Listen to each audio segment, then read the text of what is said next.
ನಮಸ್ಕಾರ, ನಾನು ನಿಮ್ಮ ಶ್ರೀಧರ್. ಇವತ್ತು ನಾನು ಎರಡು ವಿಚಾರದ ಬಗ್ಗೆ ಹೇಳಕ್ಕೆ ಇಷ್ಟಪಡ್ತಿದ್ದೀನಿ.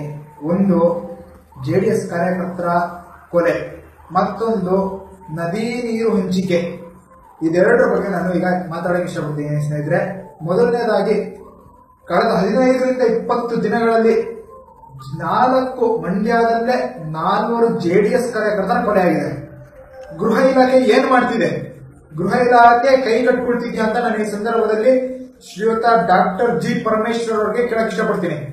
ಮತ್ತೊಂದು, ಈ ಪೊಲೀಸ್ ಇಲಾಖೆ ಯಾವ ರೀತಿ ನಡೆಸ್ತಿದ್ದಾರೆ? ಡಾಕ್ಟರ್ ಜಿ ಪರಮೇಶ್ವರ್ ಅವರು ಏನ್ ಮಾಡ್ತಿದೆ?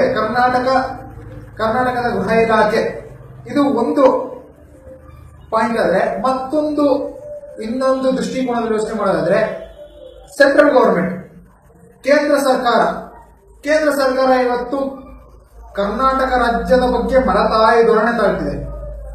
ಏನಪ್ಪಾ ಅಂತಂದ್ರೆ, ನೀಟ್ ಪರೀಕ್ಷೆಯಲ್ಲಿ ಕನ್ನಡ ಭಾಷೆಗೆ ಅವಕಾಶವಿಲ್ಲ. ದೇಶದಲ್ಲಿರುವಂತಹ ಎಲ್ಲಾ ಭಾಷೆಗಳಿಗೂ ಅವಕಾಶ ನೀಡುವಂತ ಕೇಂದ್ರ ಸರ್ಕಾರ ಕರ್ನಾಟಕದಲ್ಲಿ ಕನ್ನಡ ಭಾಷೆಗೆ ಯಾಕೆ ಅವಕಾಶ ಕೊಡ್ತಿಲ್ಲ ಅವರು? ಮತ್ತೊಂದು, ಮಹದಾಯಿ ನದಿ ನೀರು ಹಂಚಿಕೆ. ಇವತ್ತು ಏನು ಉತ್ತರ ಕರ್ನಾಟಕ ಭಾಗದ ಜನರಿದ್ದಾರೆ, ನವಲಗುಂದ, ನರಗುಂದ, ಹುಬ್ಳಿ, ಧಾರವಾಡ, ಬಾಗಲಕೋಟೆ ಆಗಲಿ, ಇವರು ನೀರಿಲ್ಲದೆ ಹಾಹಾಕಾರ ಪರಿಸ್ಥಿತಿ ಅನುಭವಿಸಿದ್ದಾರೆ. ಇಂಥ ಸಂದರ್ಭದಲ್ಲಿ ಕೇಂದ್ರ ಮಧ್ಯಪ್ರವೇಶ ಮಾಡ್ತಿಲ್ಲ.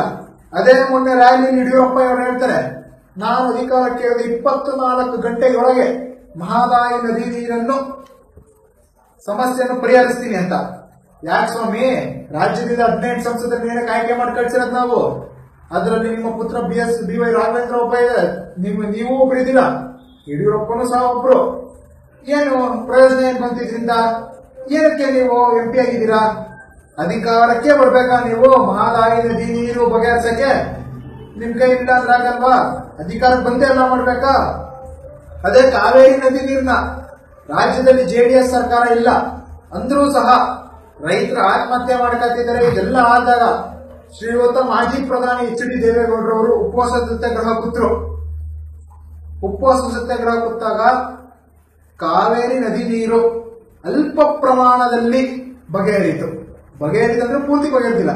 ಅಂದ್ರೆ ಅವಾಗ ತಾತ್ಕಾಲಿಕವಾಗಿ ಬಗೆಹರಿಸಿದಂತ ಕೊಡುಗೆ ಏನೇ ಇದ್ರು ಅದು ಶ್ರೀಯುತ HD ದೇವೇಗೌಡರಿಗೆ ಸಲ್ಲಬೇಕು. ಅದರ ಕ್ರೆಡಿಟ್ ಸಹ ಕಾವೇರಿನೂ ನಾವೇ ಬಗೆಹರಿಸ್ತೀವಿ, ಮಹದಾಯಿನೂ ನಾವೇ ಬಗೆಹರಿಸ್ತೀವಿ ಅಂತ ಕ್ರೆಡಿಟ್ ಬಿಜೆಪಿ ಅವರು ತಗೊಳಕ್ ಕೊಟ್ಟಿದ್ದಾರೆ. ಇದು ತಪ್ಪು. ನಿಮಗೆ ಕಾವೇರಿ ಹಾಗೂ ಮಹದಾಯಿ ನದಿ ನೀರಿನ ಕ್ರೆಡಿಟ್ ಅನ್ನು ತಗೊಳ್ಳದೆ ಯಾವುದೇ ನೈತಿಕ ಹಕ್ಕಿಲ್ಲ. ಇದು ಹಕ್ಕಿನ ಪ್ರಶ್ನೆ ಅಲ್ಲ ಸ್ನೇಹಿತರೆ. ಪ್ರತಿಯೊಬ್ಬ ಕನ್ನಡಿಗನು ಸಹ ಇದ್ರ ಬಗ್ಗೆ ಯೋಚನೆ ಮಾಡಬೇಕಾಗಿದೆ. ಕುಡಿಯುವ ನೀರಿಗೆ ಮೊದಲ ಪ್ರಾಮುಖ್ಯತೆ ಕೊಡಬೇಕು ಎಂದು UNO ಸಹ ಹೇಳಿದೆ. ಅಂತದ್ರಲ್ಲಿ ಯುನೈಟೆಡ್ ನೇಷನ್ ಆರ್ಗನೈಸೇಷನ್ ಸಹ ಹೇಳಿದೆ, ಕುಡಿಯುವ ನೀರಿಗೆ ಮೊದಲ ಪ್ರಾಮುಖ್ಯತೆ ಕೊಡಬೇಕು. ಅಂತದ್ರಲ್ಲಿ ಕೇವಲ 7 TMC ನೀರನ್ನ ಮಹದಾಯಿ ನದಿಯಿಂದ ತಗೊಳಕ್ಕೆ ಆಯ್ತಿಲ್ಲ ಅಂತಂದ್ರೆ ಅಲ್ಲಿಗೆ ನಮ್ಮ ರಾಜ್ಯ ಸರ್ಕಾರ ಎಂತ ದುಸ್ಥಿತಿಗೆ ತಲುಪಿದೆ ಅಂತ ನೀವೇ ಅರ್ಥ ಮಾಡ್ಕೋಬೇಕೀಗ.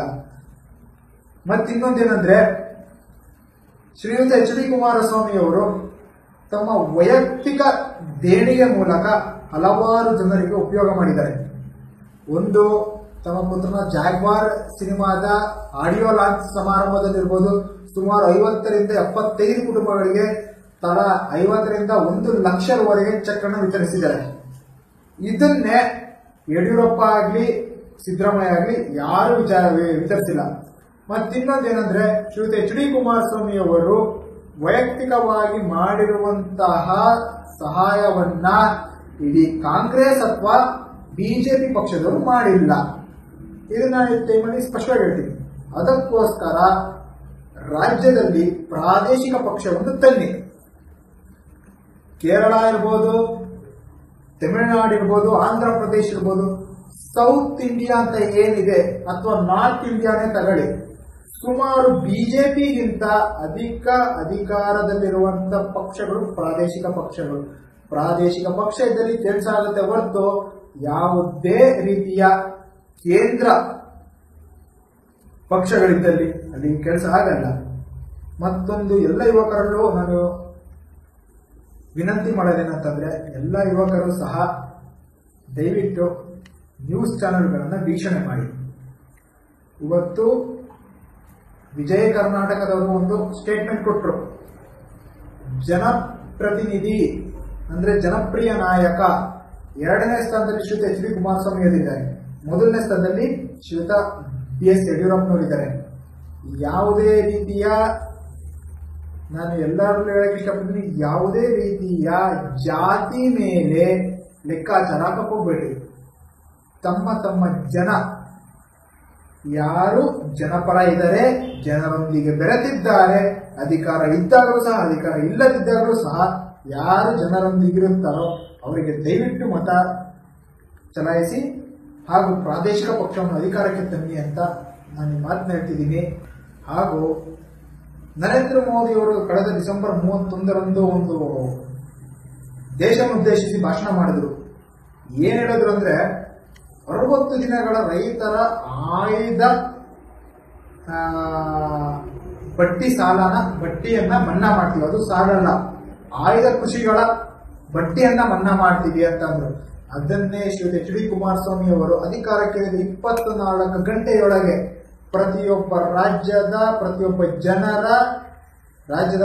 ಜನರ ಬಡ್ಡಿ ಸಾಲ ಹಾಗೂ ಬಡ್ಡಿಯನ್ನು, ರೈತರ ಸಾಲ ಹಾಗೂ ಬಡ್ಡಿಯನ್ನು ಮನ್ನಾ ಮಾಡ್ತೀನಿ ಅಂತ ಶ್ರೀಯುತ ಎಚ್ ಡಿ ಕುಮಾರಸ್ವಾಮಿ ಅವರು ಹೇಳಿದ್ದಾರೆ. ಇದನ್ನ ನರೇಂದ್ರ ಮೋದಿ ಅವರು ಹೇಳಕ್ಕಾಗಿಲ್ಲ, BS ಯಡಿಯೂರಪ್ಪನವರು ಹೇಳಕ್ಕಾಗಿಲ್ಲ, ಸಿದ್ದರಾಮಯ್ಯ ಅವರು ಹೇಳಕ್ಕಾಗಿಲ್ಲ. ಈ ಸಂದರ್ಭದಲ್ಲಿ ನಾವು ಯೋಚನೆ ಮಾಡಬೇಕು. ಪ್ರಾದೇಶಿಕ ಪಕ್ಷವನ್ನು ಅಧಿಕಾರಕ್ಕೆ ತನ್ನಿ ಹಾಗೂ ಶ್ರೀಯುತ ಎಚ್ ಡಿ ಕುಮಾರಸ್ವಾಮಿ ಅವರಿಗೆ ನಿಮ್ಮ ಅಮೂಲ್ಯವಾದ ಮತವನ್ನು ಚಲಾಯಿಸಿ. ಈ ಸಂದರ್ಭದಲ್ಲಿ ನಾನು ಹೇಳಕ್ಕೆ ಇಷ್ಟಪಡ್ತೀನಿ. ಜೈ ಹಿಂದ್, ಜೈ ಕರ್ನಾಟಕ. ಮತ್ತೆ